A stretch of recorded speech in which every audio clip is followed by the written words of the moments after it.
Hey everybody and welcome to Bits of Board, where we're talking board games, miniatures, cards and dice. My name's Michael and today we continue on our journey through Kingdom Death Monsters campaign. We are in Lantern Year 23 and this is going to be our final encounter with the Butcher. This is going to be the toughest he has ever been, and with those dual cleavers, I'm sure he's going to make mincemeat out of us. Let's find out. Alright, first survivor out of the gates, we have Eva, and she has a full set of leather armor going on, which means she gets to ignore bash. Now, we're not connecting any affinities there. As you can see, it's an absolute mess. She gains a couple of departing bonuses, some survival, some insanity, but what's most important about this is the dual wielding of the steel sword. I have one here, and by the magics of all technology, I have one over there. Hooray! Now, she's got a few fighting arts. One is incredibly beneficial to her and to the rest of the team, and that is the Red Fist Secret Fighting Art. At the start of the showdown, each survivor will gain a +1 strength token, and survivors may spend their strength tokens in place of survival. She's also got Rhythm Chaser, which, as long as she doesn't have any heavy gear, will grant her a +1 evasion. And she has the Monster Claw style fighting art, which would benefit her fist and tooth attacks, but I don't think we're going to be doing that with the dual steel swords. Now, she's also got a couple of disorders, Coprolalia, which means all of her gear is considered noisy, and she's always a threat unless she is knocked down. We have the Weak Spot disorder, which means she's not allowed to depart unless she has armor covering the chest location, and we're all good there thanks to the Leather Curious. And my favorite, she has the Quixotic disorder, which on departing will gain her +1 survival and another strength token. Topping it all off, she's also got the Fist and Tooth Mastery, which gained her a +2 permanent accuracy and permanent strength. Absolutely wonderful. And she's also got the specialization, of course. All other survivors have this as well, which means you may stand if knocked down at the start of the monster's turn or the survivor's turn. Now, the other reason we are bringing her along is she has +1 speed when she fights the Butcher. Now, I'm pretty sure she gained this during a hunt reenactment settlement event, something like that. But the level 3 Butcher, this is her destiny fight, far out. Topping it all up, one last little bit, is she has unlocked the Taste of Battle, her Battle Taste Suite, and she gains 1 free surge action per round. Absolutely brilliant. Cannot wait to see her in action against the Butcher. Next survivor out is one of our newbies. This is Lex. Now, she's got the White Lion armor, which would grant her bonuses to speed and strength if she had daggers or katars, but we're not going that. We're going the Zanbato. Now, thanks to a hunt event last episode that we're only going to half pretend existed, we do have to build a new one of these. So before we depart, we may as well send our survivors off to the weapon crafter to rebuild the Zanbato. It will cost us 1 great cat bone and 2 hide, for which we're actually going to have to use some leather that we have lying around in settlement storage. 2 pieces of that gone. But it's all worthwhile because this thing is amazing. Thanks to our connected affinities there, this weapon gains devastating. So whenever we wound with it, we inflict an additional wound. Now, not only that, we've got a +1 movement thanks to the connected affinities on the White Lion boots. Everything coming up Millhouse there. Now, she's also got a +1 strength token thanks to Eva's Red Fist ability, and that's pretty much going to do her.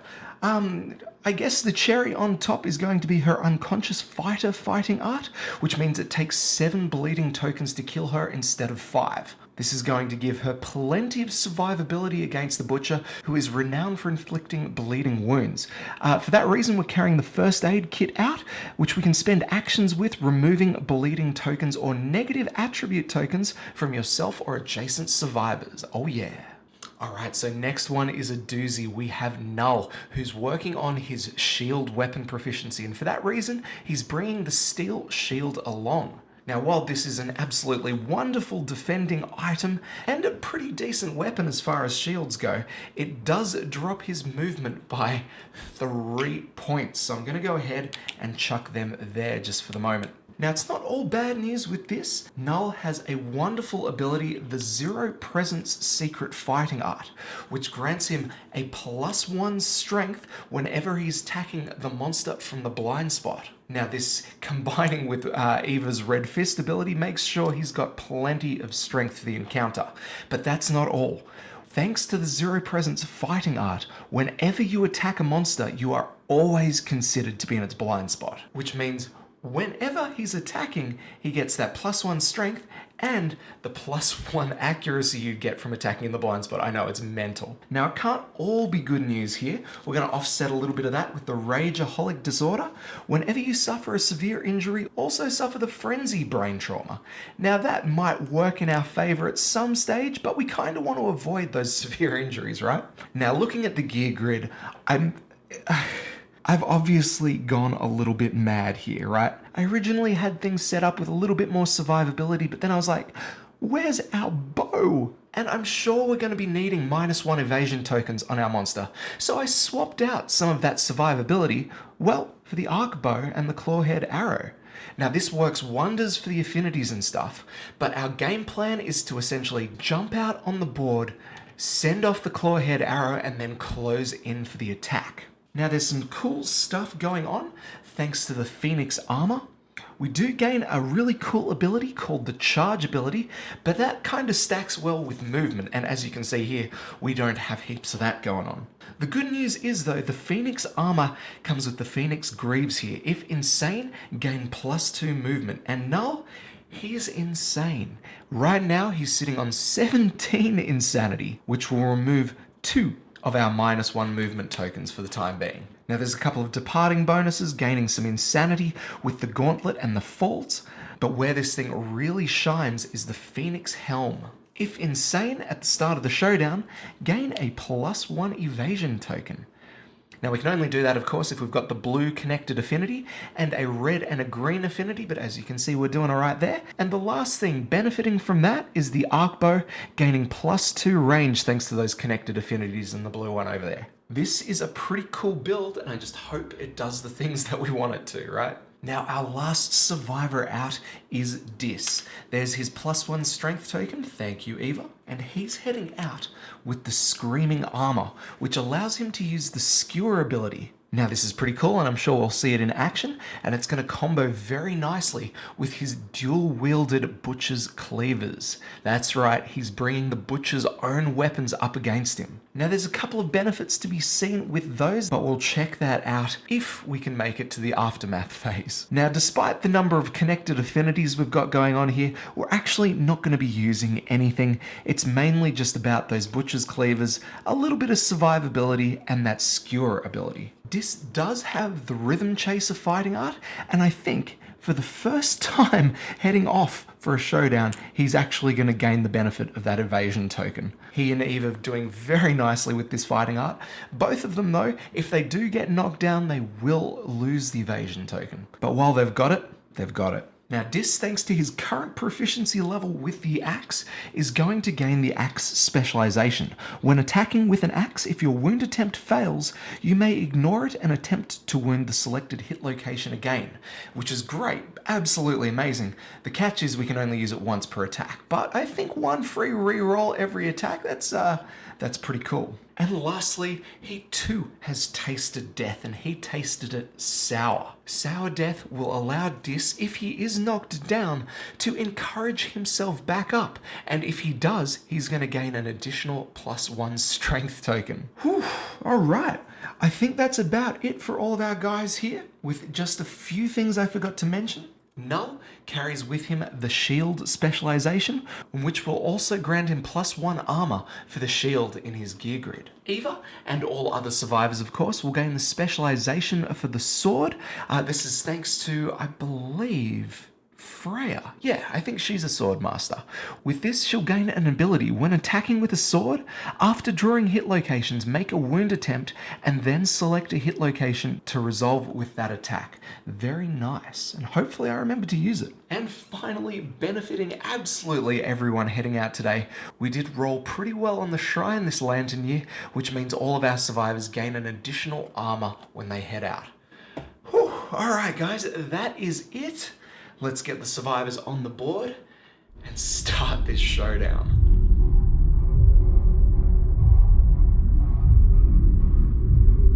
So we begin our encounter with the butcher. Standard setup on a couple of terrain pieces here. We have around the joint 3 stone columns, top left, top right, and bottom left. I hope we don't get to see them too close up because they will actually damage our survivors if we collide. We managed to pull the survivor's corpse, which will help us out with a little bit of insanity if we need it, but for all of these level 3 encounters so far, we're really just going to be counting on knocking down some wounds here, nothing more. Now the level 3 butcher is an absolute beast with 21 cards in his AI deck, meaning we need 22 wounds to take him down. He's got 5 movement, 15 toughness, +2 strength, +2 damage, and +2 accuracy. Even worse for us, he's got the frenzied berserker trait here, which means we draw 2 additional AI cards every round, and we'll draw them one after the other. He's also got fast target at the beginning of each monster turn, reshuffle the butcher's hit location, including the discard pile. This one hurts the most though. This is the invincible trait. The butcher is invincible. When the butcher is wounded, roll 1d10, and on a result of 8+, the wound roll fails.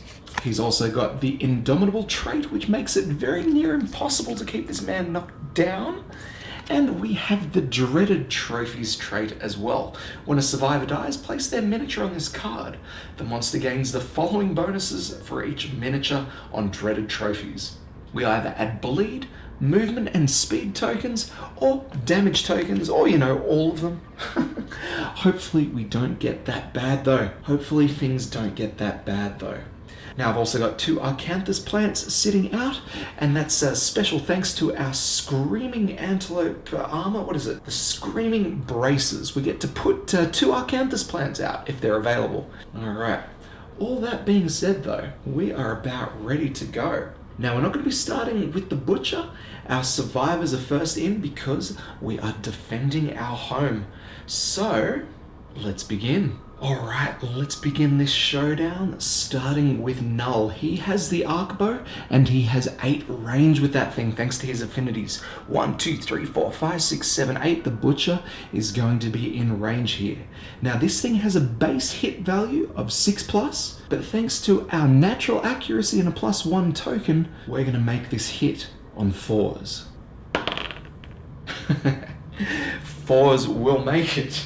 Phew. Excellent for us. We get to add this -1 evasion token to his lineup. That's going to benefit all of our survivors from here on out. Our first hit location drawn is the Butcher's Mask. Now this does have a wound reflex on it, so we'll catch that in just a sec. For the moment, let's see if we can wound him. With a total of 13 strength. Nice. This is going to hit on 2+. A 7 makes it, and we get our wound. So we discard an AI card, that's a good start, and we resolve this wound reflex. The bow shocks the butcher, yes, and knocking it off balance. The butcher staggers, gaining -2 toughness until the end of the round. What a perfect way to start. Let's get them down there. Do we dare attack again, or should we move on in? We do have 4 movement, 1, 2, 3, 4, and 1, 2, ooh.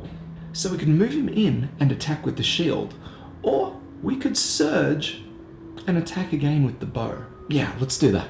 And then let's head on in. 1, 2, 3, 4, 5. That will do let's go 6. That'll do.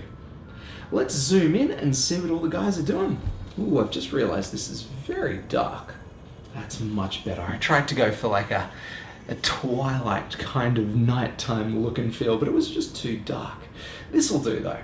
Alright, so what do we got? We've gotten up into the blind spot, so we're going to go ahead and spend our activation using the blood paint. Now with this we get to attack with both of the steel swords, and I'm hoping that means a couple of wounds for us.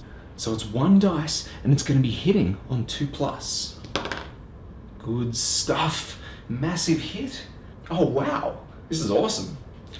I don't know if it's going to mean too much for us, but I'll just quickly explain how this weapon works. It has the sharp keyword, so every time we land a hit, we get to roll a d10 and add the number to the strength. Now, it's also got this extra caveat here. On a perfect hit, which we just rolled, the edge sharpens, and it sharpens even more. We get to roll another 1d10 strength. So, let's roll 2d10, and we'll just add 12 strength to this wound. Let's find out where we're hitting, and it's the Furious Vambraces, which has a failure on it. I sincerely doubt we're going to be failing here. Let me just tally up what sort of strength we got. 25? 25 with a couple of -1 toughness tokens there. Yep, we're going to be wounding on anything except for a 1. Good stuff. No failure, 1 wound. Now, the awesome thing about this blood paint is it means we get to activate with our second steel sword.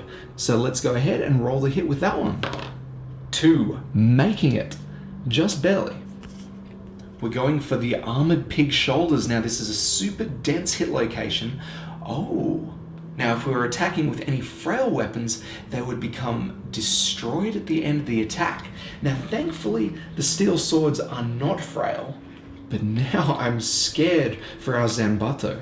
Now we're just going to stick around with Eva just for a sec. We're not going to spend another survival to surge, but we are going to use her free surge.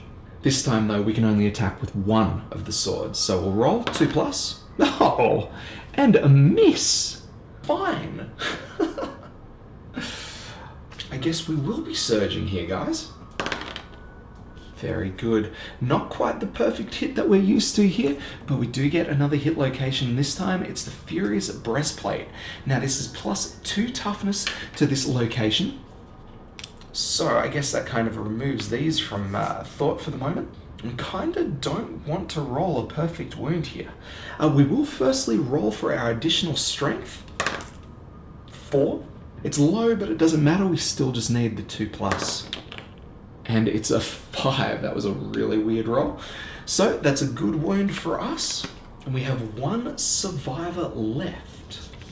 And that is Dis. Alright, so let's go ahead and attack with Dis. Now I thought I'd be making use of his skewer and his salam, and we probably still will, but not quite yet.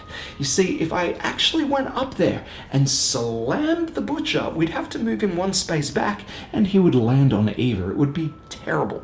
So let's just move in 1, 2, 3, 4, 5, and we'll dash to move the rest of the way. Here we get to attack with our 2 Butcher's Cleavers. This is going to be 4 dice, and we're going to be wounding on 5+. Now the reason for this is Dis actually has the blinded impairment, which drops his accuracy by 1, but thankfully that's negated by our bow hit from earlier. So 4 dice, 5s. Pretty solid. 2 perfect hits, 1 regular, and nothing. 3 hits. Oof. Let's see how we go. What do we got? Furious Greaves with a reflex, Furious Gut with a wound, and the Furious Bellow with a reflex. Let's move in and check this up close and personal, but then we'll roll for some wounds. Alright, so I think we're going to go with the Furious Gut first, and then we'll check out those reflexes as we go. Something like that will be just fine. So we'll begin with the Furious Gut. Now we've got 10 strength here, which means we'd actually be wounding on 5s, but we've still got those -1 toughness tokens in play, which is going to make it a bit nicer. We just need 3s, so let's begin. Hope for the best here. 5 is good, so we do get our wound and our wound reflex, and that is the Butcher is knocked down. All survivors gain +1 courage, so all of our future hits will succeed on a 3+. But as you'll see shortly, Indomitable is not going to make that very easy. Alright, lay down. We'll get you back up in a sec. Let's roll for the Furious Bellow. Again, 3+. Oh no, we get the no wound. I don't like the no wound. The Butcher unleashes a deep guttural roar. Unless the attacker is deaf or has 3 or more courage, they suffer brain damage equal to the monster's level and are knocked down. The good news is, Dis has all the courage in the world, so we don't have to worry about that. And we move on to the Furious Greaves. Oh, actually, because he's knocked down, we ignore that. Doesn't matter. All right, cool. We move to this one here. Nothing's going to happen bad, and we get a massive wound, but absolutely no critical wound effects to check out. Again, the butcher's knocked down, so we ignore the reflex, and we just score the wound. And this is where the indomitable trait comes into play. Usually the butcher would remain knocked down, and I could surge and attack him again with those 3 pluses, but whenever the monster attacks, or in this case, is attacked, it stands at the end of that attack, and he is back up. Crap. So far, we've wounded him this many times. That's plenty of wounds. But you know what I've forgotten to do? Yes, you do. We've forgotten the invincible trait. So, before these actually cause any issues, I'm going to go through and we're going to roll for each one of these. And if we roll an 8+, well, we have to put him back on the deck. So let's go in reverse order here. Wound number 1, 8+. Thank goodness. All right, so that one is a wound. This one here. Whew. Whew. Never rolled so poor. Oh no! All right, so this one here is going back on top of the AI deck. Next one. 2, thank goodness. Oh, get off there. And our last one. Whew. All right, so that wasn't so bad at all. Out of our 6 wounds, 5 actually made the grade, and we move now into the butcher's activation. We ditch these -1 toughness tokens, and let's see what he's got in store for us. All right, we begin by resolving his fast target trait. This is before we draw any of his AI cards, and we're going to go ahead and shuffle together that hit location deck. Let's draw his first.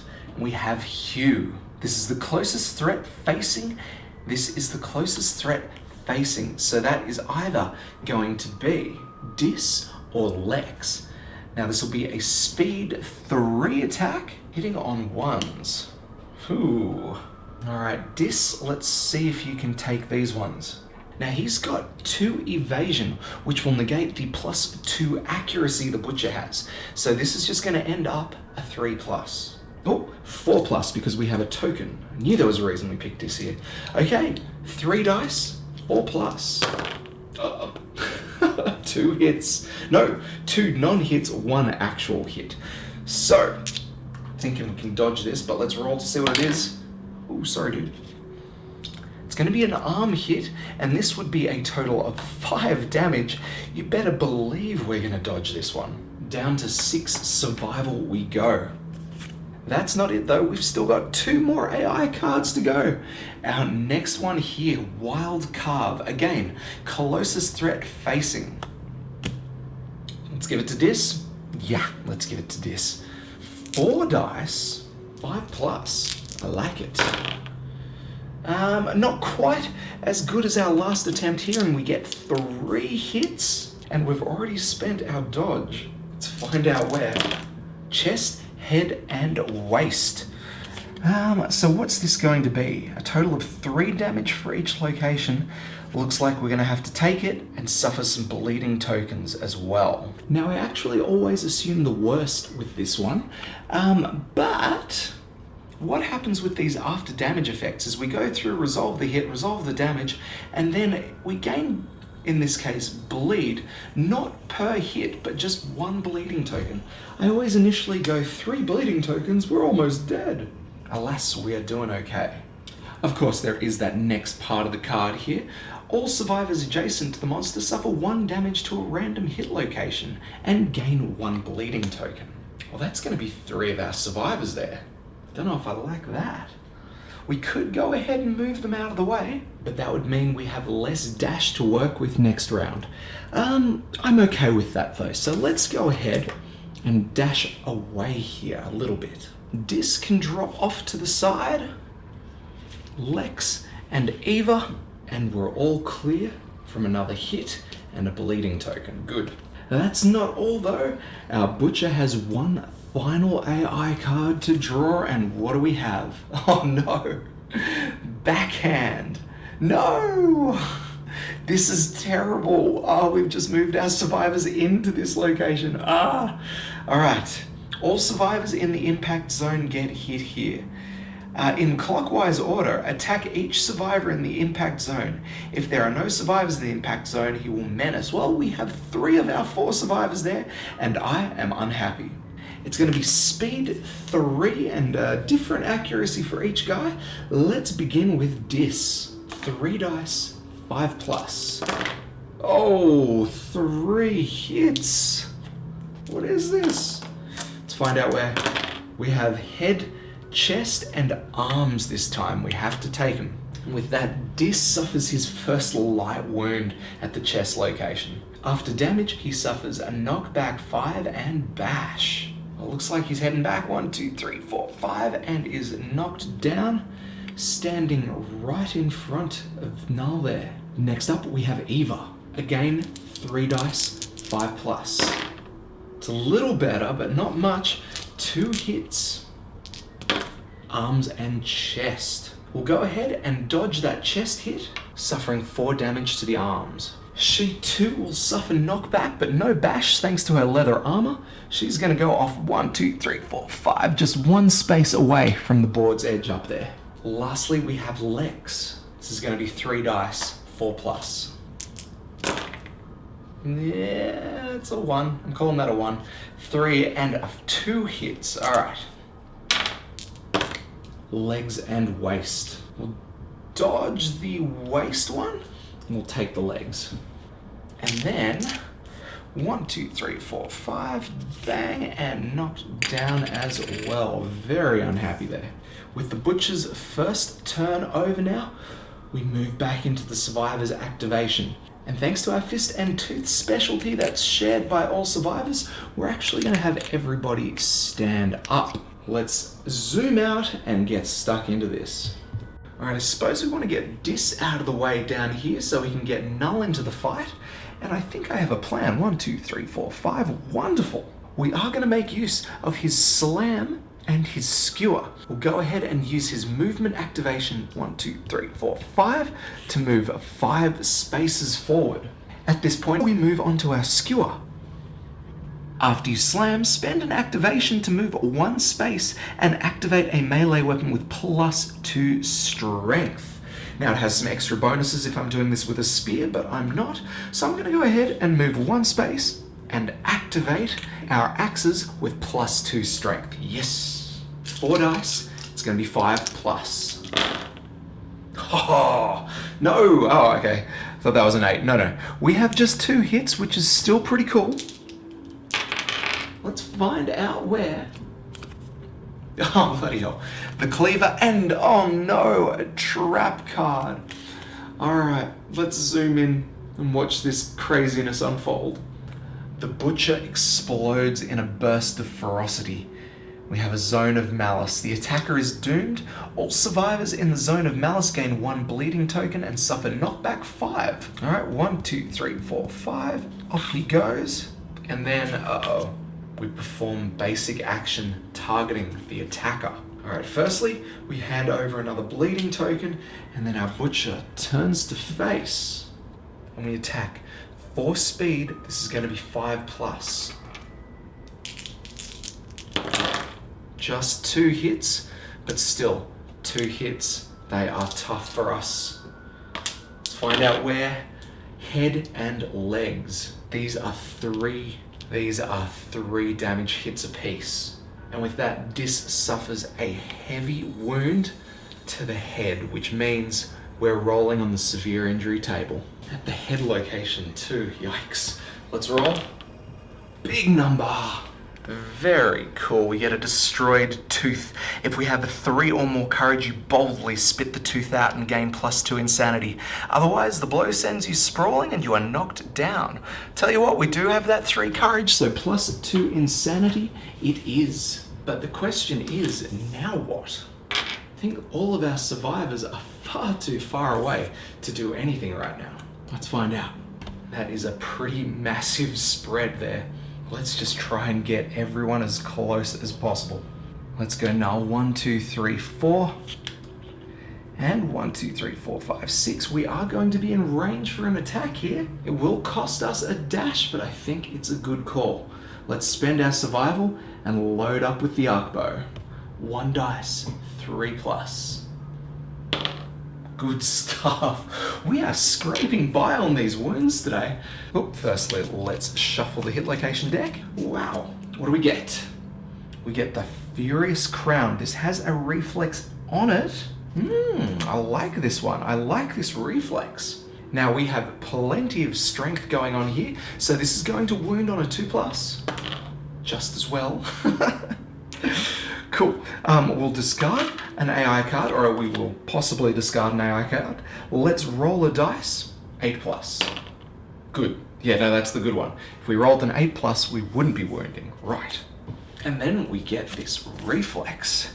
The Butcher lashes out wildly, clearing a path for itself. All survivors adjacent to the Butcher suffer bash. No worries, already down. Full move towards the furthest survivor. Alright, our furthest survivor is Eva, up in the distance. So let's move him on up. This may well be the most active I've ever seen the Butcher.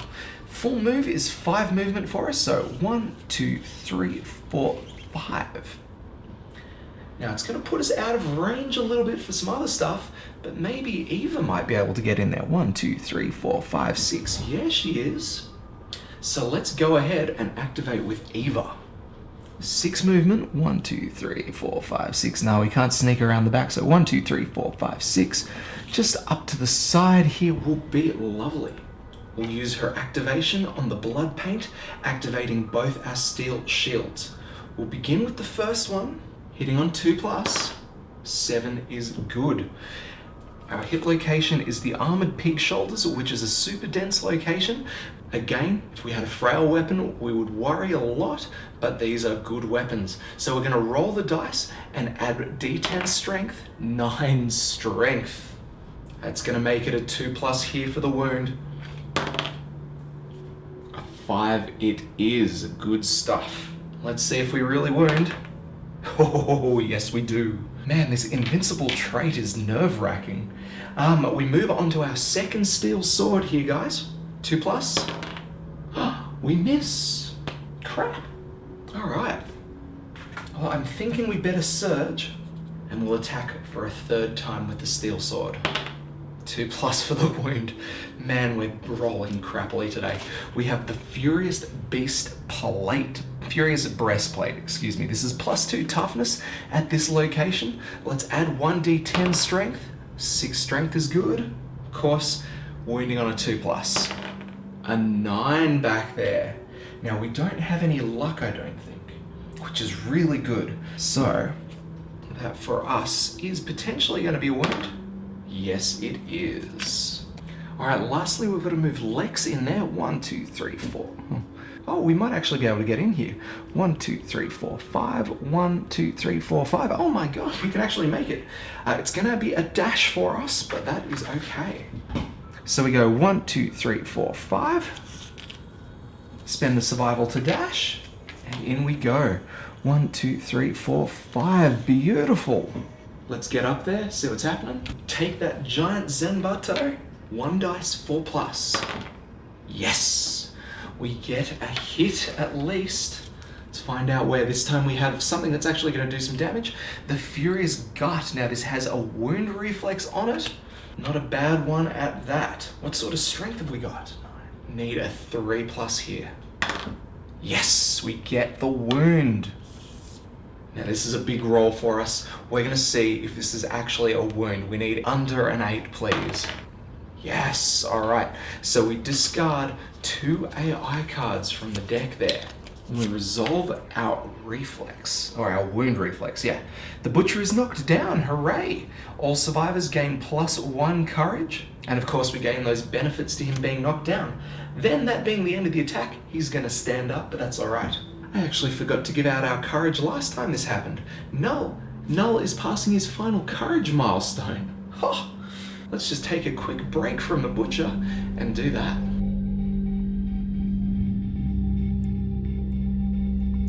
Suddenly you recall a meeting with a strange masked man who for a moment opened your second eyelids. What you saw filled your mouth with the taste of death. Suffer the blind, severe head injury, and taste death. If you are already blind, do not suffer it again. Good. Let's roll the dice for now. 3. So, thanks to our Graves milestone, we taste a sweet death. When your second eyelids opened, the veil of darkness was lifted.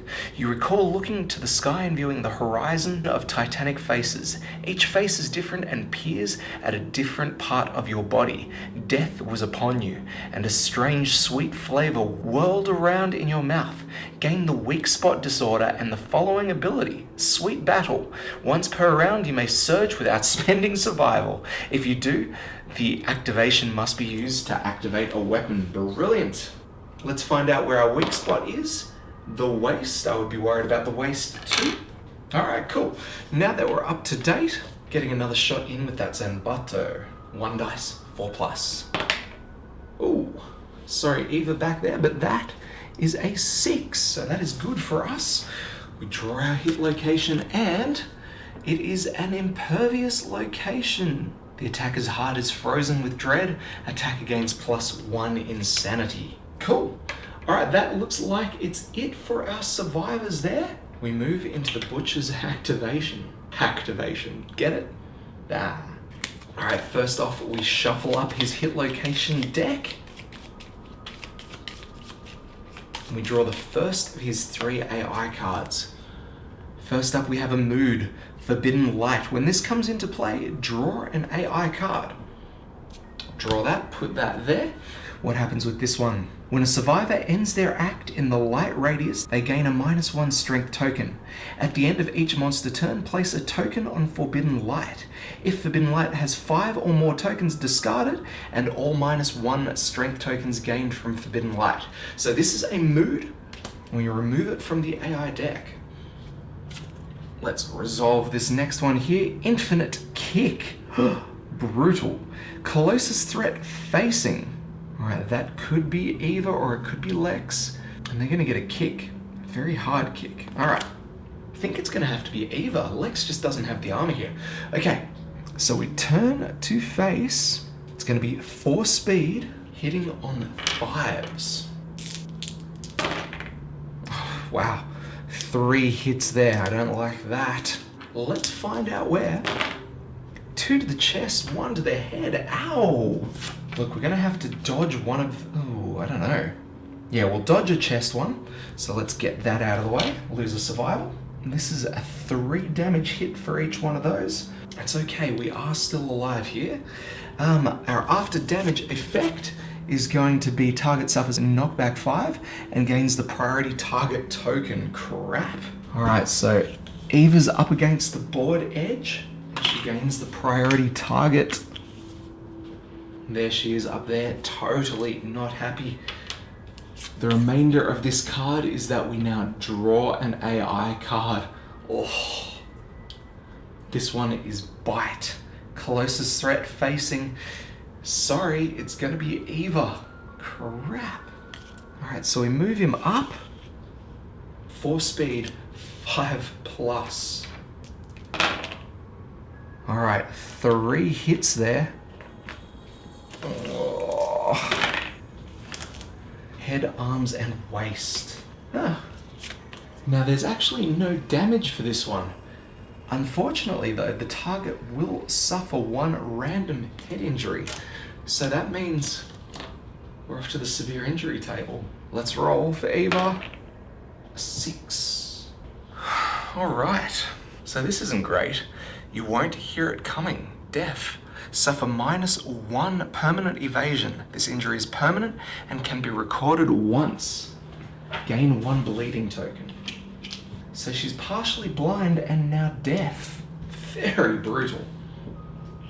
Alright, with that attack, Eva loses the priority target token, and we move to the second Watcher card. We get, oh no, Hack City. Crap. This is the single most brutal attack in this deck, and it's hitting Eva. Closest threat facing. Alright, let's drop this card and let's roll out. This is going to be 6 dice hitting on 5s. Alright, not great. We lose 2 attacks, and I'm going to show you why this is so dang deadly. So each of these will do 3 points of damage. So let's go ahead and roll for them. All right, nothing so bad there. We do suffer a heavy injury to the head and to the arms, but not enough to make us roll on the severe injury table. Now, because we still have 3 hits remaining, we're going to be rolling again for the attack. This time 3 dice, 5 plus. Ooh, that's not so bad. We lose 2 of these dice, and we have 1 more hit. Let's find out where. To the head. Please no. We're on the severe injury table here. We roll for the injury. 7. Oh, I can't speak. Brutal. Eva suffers blind. This will be the 2nd blind injury she suffers. We don't drop her down just 1 point of accuracy for this one. She drops down 4 and must retire at the end of the next showdown or settlement phase. Gain +1 bleeding token. Now, I don't know, this isn't so bad. Eva actually had 4 accuracy then when we dropped down. So, she's not really worse off than any other survivor. I don't understand why we have to retire her. Anyway, there's still 1 hit left for Hack City. So, let's go ahead and roll. Thank you. A 4. So, Hack City is done and dusted for the time being. And we move on to the last part of this card. If the target survives, she kinda does, we resolve Legendary Lungs.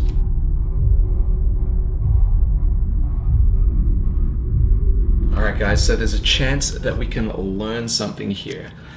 So I'm going to go ahead and roll a dice, and we'll hopefully get something nice here. Going for an 8, 9, 10, please. Nope. Absolutely shocking.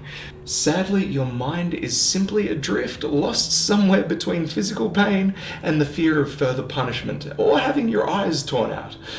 You learn nothing from the experience, and fair enough. Okay. I'm just happy to still be alive right now. Alright, that's the 2nd AI card from our dear butcher friend. Let's go to the last one, and it's another kick. Not quite as powerful as the other one. Closest threat facing. Now, Eva is not actually a threat here, is she? Yep, she's always a threat unless knocked down, so we're actually okay here. Let's find the next one. So it'll be the closest threat, which I believe is going to be Lex back here. We move and attack. All right, so the butcher's going to turn around from up here, and he's going to go 1, 2, 3, 4. Close enough to do some damage. This is 4 speed, 4 plus. And all 4 make the hit. That sucks. That really sucks. Okay. We're going to be rolling 4 hits here. It's good though, there's 4 different locations. Thinking we'd better dodge something here though. Oh no, we're doing okay. We might go ahead and dodge that waist hit because that's the location we have the least amount of armor to survival. And we take how much damage? 3 damage to the chest, arms, and legs.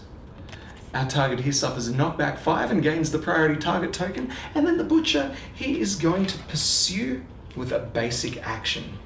So we're going to go 1, 2, 3, 4, 5. Love it. And he's going to head right on in. Now the basic action is 4 speed and 4 plus as well. Low numbers. No, 3 wounds here. Or 3 hits anyway. Let's find out where.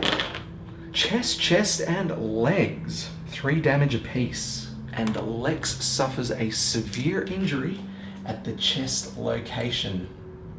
Let's roll, see what we can get. 7 at the chest. Is that good enough? Ruptured spleen, a vicious body blow. Skip the next hunt. Gain +2 bleeding tokens. Alright, so the bleeding tokens are getting up there, guys. I don't think it's quite time to panic, but I'm sure it's pretty close. Alright, with that, the butcher ends his activation. We're going to have all of our survivors stand up here. Lex, Dis, and Eva all the way up the back.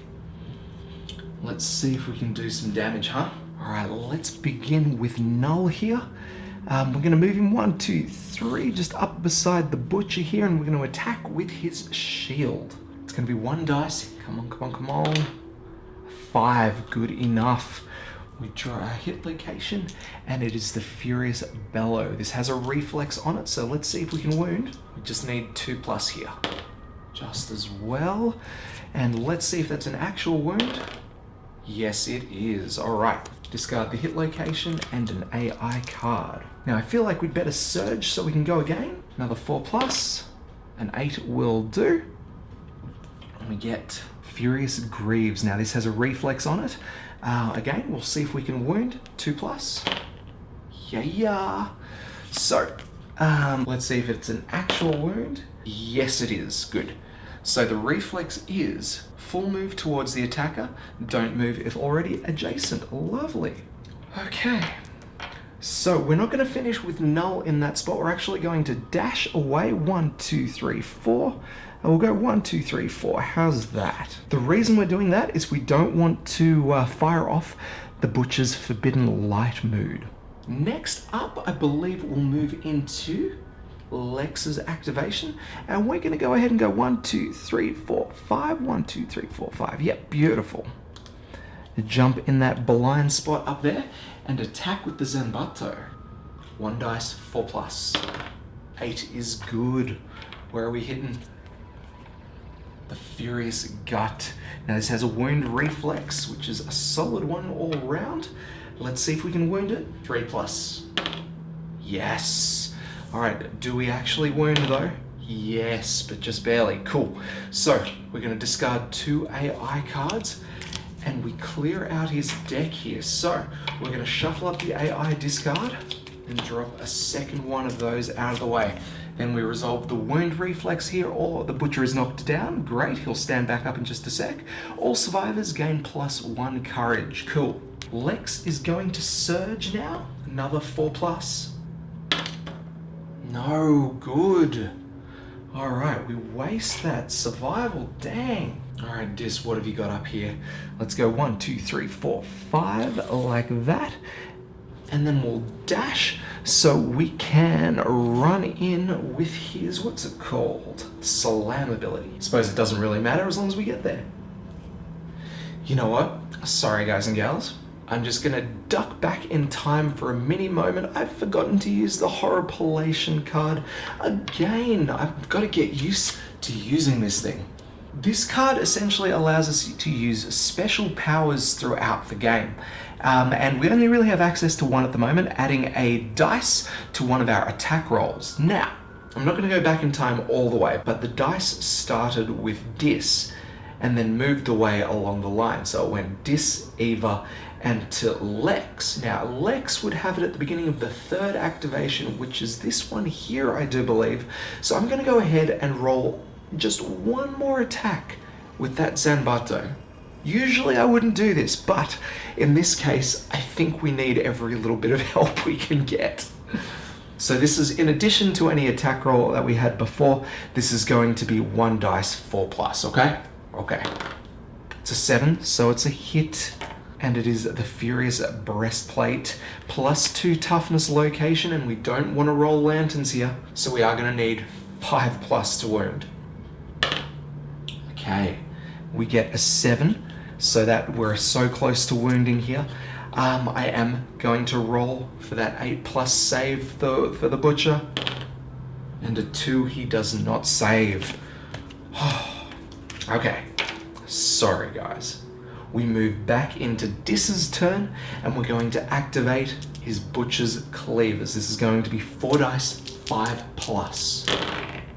All right, we've got a 6 and an 8, so 2 hits there. Let's find out where. We have the Furious Crown, which has a reflex, and the Armored Pig Shoulders, which is a super dense location. Let's go ahead and hit that one first. All right, we have a total of 10 strength going on here, so we're going to need 5s. What is it? It's an 8. Good stuff. The only times we want to roll 8s. Does it actually wound? No, it does not. Ah! All right, we go to the Furious Crown. Again, 5+. And that fails as well. Oh, this is frustrating, guys. Well, we're not close, but we're close enough that this has become frustrating. Let's surge and attack again. Down to 4 survival, 4 dice, 5+ again. 6, 9, 7. Beautiful. 3 hits.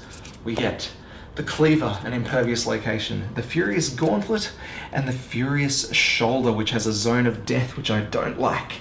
Let's get rid of that Cleaver, gaining +1 insanity. And we're going to go the Furious Gauntlet first. Yeah, okay. So we're going to need 5s here. Yes. All right, so we've got a potential wound there. We need anything under an 8. Yes, we've got an actual wound there, guys. Brilliant, brilliant, brilliant. Now the Furious Shoulder, 5+. 7, yes. Does it wound? Yes. Oh, okay. So we got 2 wounds out of that, but the reflex goes off. The Butcher spins, violently smashing everything around it. Everything in the zone of death gets hit here, suffering bash and knockback 5. 1, 2, 3, 4, 5. Bang and bang. Down you go. Now, something that I failed to do throughout, I'm actually going to have Dis encourage himself up because of his Sour Death ability. There's no real point doing this, except that he gains a +1 strength token, which will help with later attacks if we get there. All that's left is Eva, and she is so far away. I'm going to try and get her as close as we can. She's got 6 movement. 1, 2, 3, 4, 5, 6. This will be the first time you can see her in camera for a while. Yes, it is. She is so far away. Can we get there? 1, 2, 3, 4, 5, 6. We certainly can. Wow. All right. Was not actually expecting to get her in there. Eva, let's go, baby. Oh, or should we not? Oh, look, she's got to retire pretty soon. We may as well attack and attack strong. So 1, 2, 3, 4, 5. Right in that blind spot there. Let's get in. This could be massive, guys. We have 2 AI cards left in the deck. We activate with the Blood Paint. We go our first sword, and now we're here at 2+. Now, I know it was 2+ before, but we had a ton of accuracy. We now no longer have any accuracy, and this sword hits on a 4+. Blind spot and -1 evasion token keep it low for us, which is very nice. So 2+, 4 is a hit.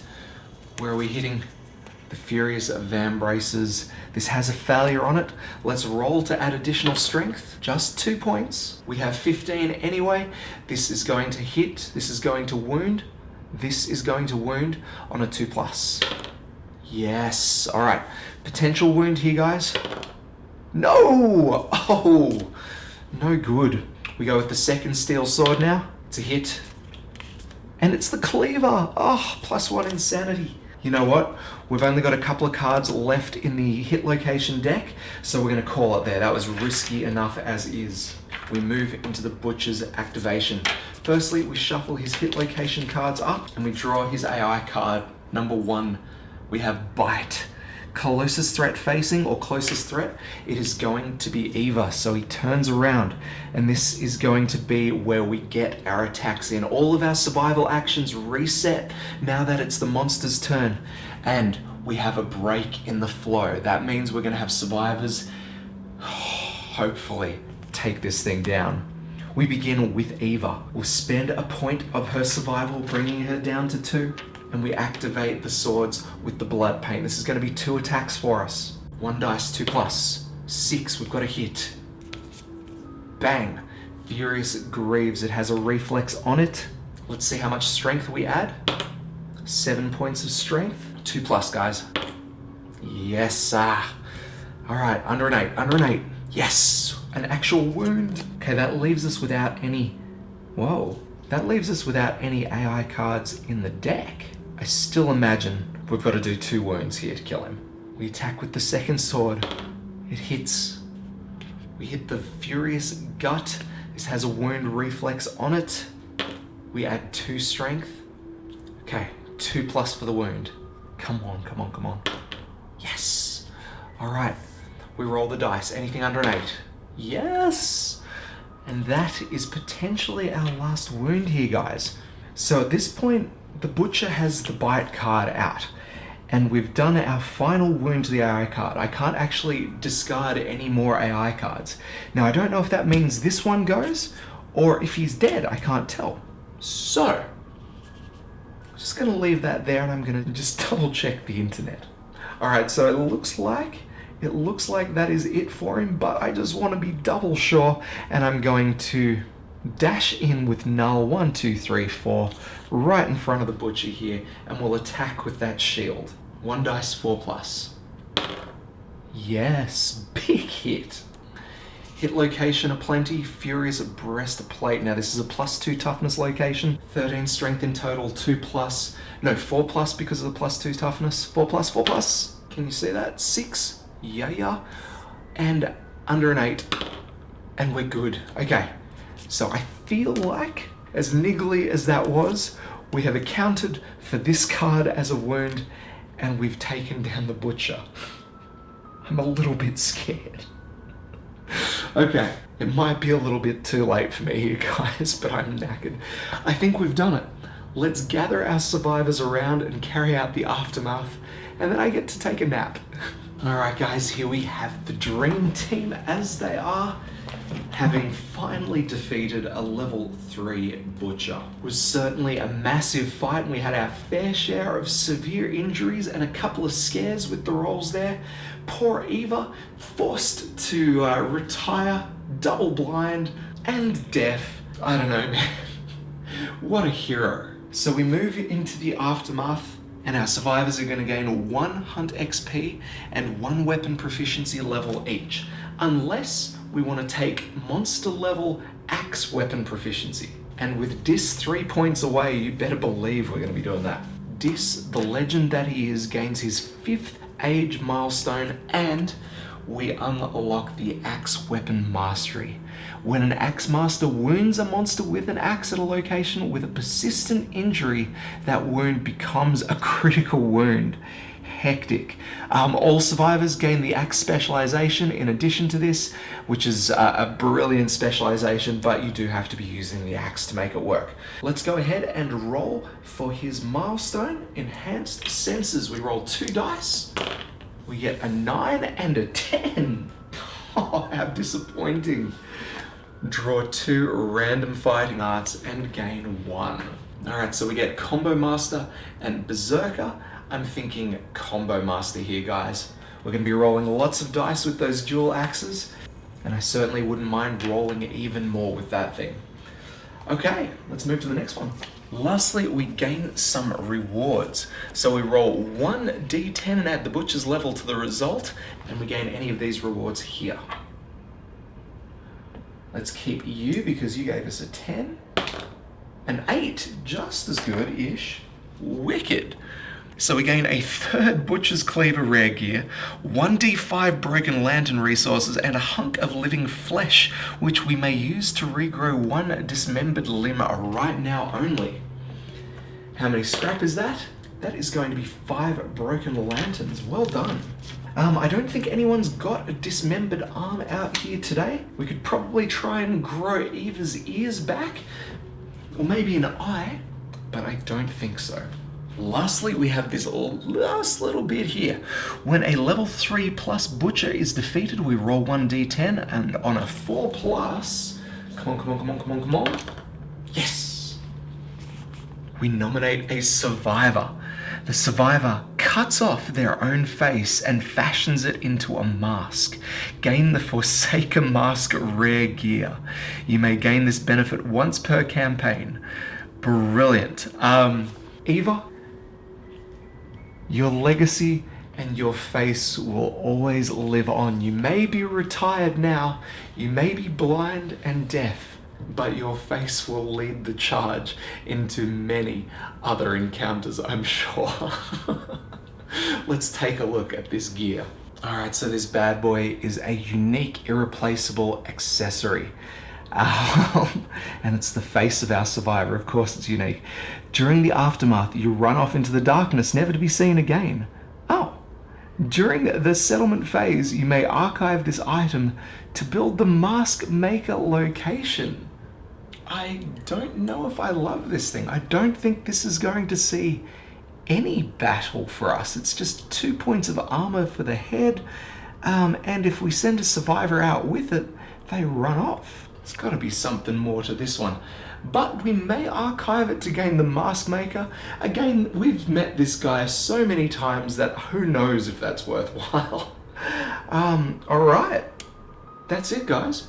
Let's head back to the settlement and enjoy a minor respite, with that being our first major nemesis encounter done and dusted. And with that, our survivors arrive back at the settlement, bringing with them 4 endeavors that we may spend this time around. Now we move into the update timeline phase and we move into Lantern Year 24. And now there's not too much going on this year. We have a random settlement event, so I'm hoping for something a little interesting. And we get Elder Council. Now I believe we've had this one before, but I'm a bit of a fan, actually.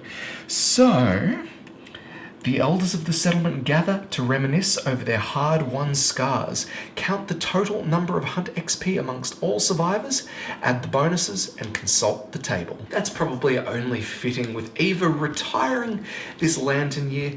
It's probably right that she brings together the Council of the Elders. Well, I'll tell you what, we've certainly lost quite a few survivors since the last one. We're sitting at 90. Now this is kind of cool because we have a chance of something very fun. Now we do have to roll an additional dice here because we have records. So we're going to be rolling 1d10, 6. So we bump up to 96 here. And we spend an endeavor and we drop 2 resources. An elder decides to hunt again. A retired survivor must join the next hunting party. Very cool. Now, without dropping anything too important, I think we're going to lose a couple of fresh Arcanthus plants. We've still got plenty of dried stuff, and even after that, I think we've got 1 or 2 left. Yeah, 2 left. So let's lose those, and I guess we're going to have a retired survivor depart.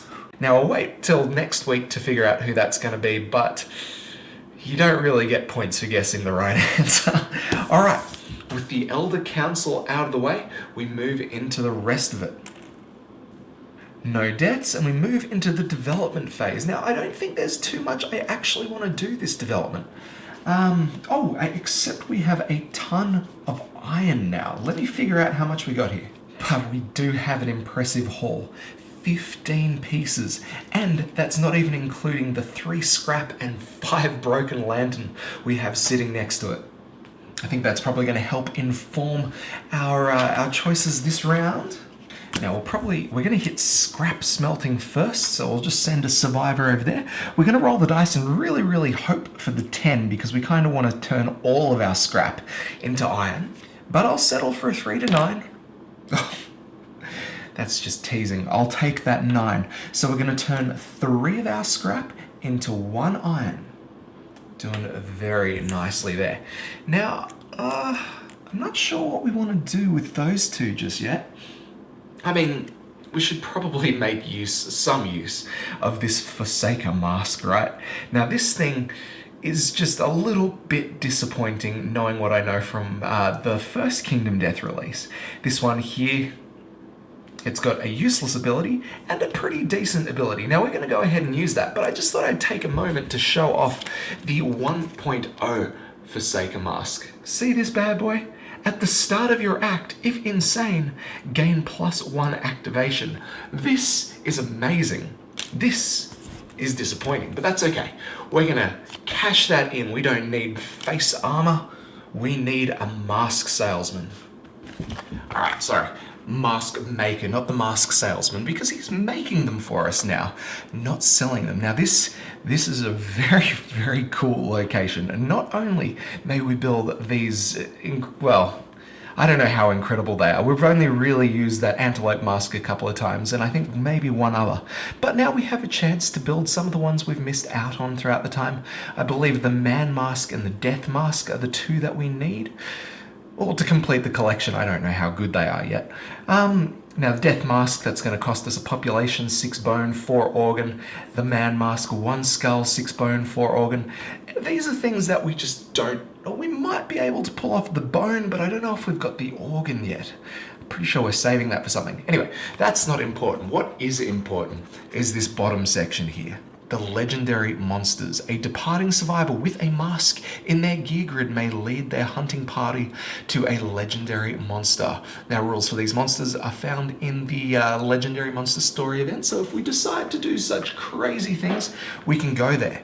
If we wear the white lion mask out, we may hunt the great golden cat. We have this. If we wear the antelope mask, we may hunt the mad steed. And of course, we have this mask. I'm pretty sure we have also got the phoenix mask. You may hunt the golden-eyed king. This is going to make for some pretty intense hunting from here on out. So maybe we save one of these endeavors for that. I think we'll leave this one here. Let me ponder whether or not we want to hunt the big beasts, but I'm pretty sure we want to go the level 3 screaming antelope next. Like I said, we are in need of some resources if we want to build the big stuff, so one of the best ways to do that is certainly the screaming antelope. Of course, that means a really long hunt, and our last hunt, well, I'm not looking forward to doing that again, so I'll check it out, see what we've got. But yeah, that will do for this one. Cannot wait for our next adventure. And that is one nemesis monster out of the way. No more butcher, yes! Seriously, that was a tough fight far out. It's as though those AI cards would not stop coming. What was that, like the second round we pulled a mood and then a card that drew another card, that kick thing far out. That was totally brutal for us, and boy, did we pay the price. Poor Eva. Fully blind now. She's deaf too. She's just, what is she going to do with her life now that she has to retire? Well, you know, she's probably got one fight left in her. Not gonna lie, we got pretty lucky with that Elder Council event. We get to send one of our retired survivors out. Eva gets another hurrah, yes. I don't think there's anyone else better. I mean, Eva did lose a ton of accuracy in that fight, but it only brought her down to 0. Thanks to her fist and tooth mastery, she was so powerful with those base stats. Now, next year's hunt, that's going to be interesting because thanks to our Forsaken mask, or Eva's face mask, just the idea of that, we now have, yes, the mask maker, but also the ability to hunt for legendary beasts. Now, I've not even taken on a level 3 screaming antelope yet, so I don't know what a legendary level antelope is going to be like for us. I'm sure it'll be tough. I might have a quick squiz over what those legendary monsters are going to look like, but we'll see. Next year, either way, is going to be a massive encounter for us, and we really need those goodies. I want to start building some of these epic pieces. I think, anyway, that is for next week. For us right about now, guys, we are about done, so I'd like to thank you all very much for watching. If you got any comments or anything like that, chuck them down in the comments below. Make sure you guys do all of those things that make you YouTube viewers so special. Like, comment, subscribe, all of that stuff. And yeah, I'll see you guys next week. Till then though, my name is Michael. This is Bits Aboard. We'll catch you next time.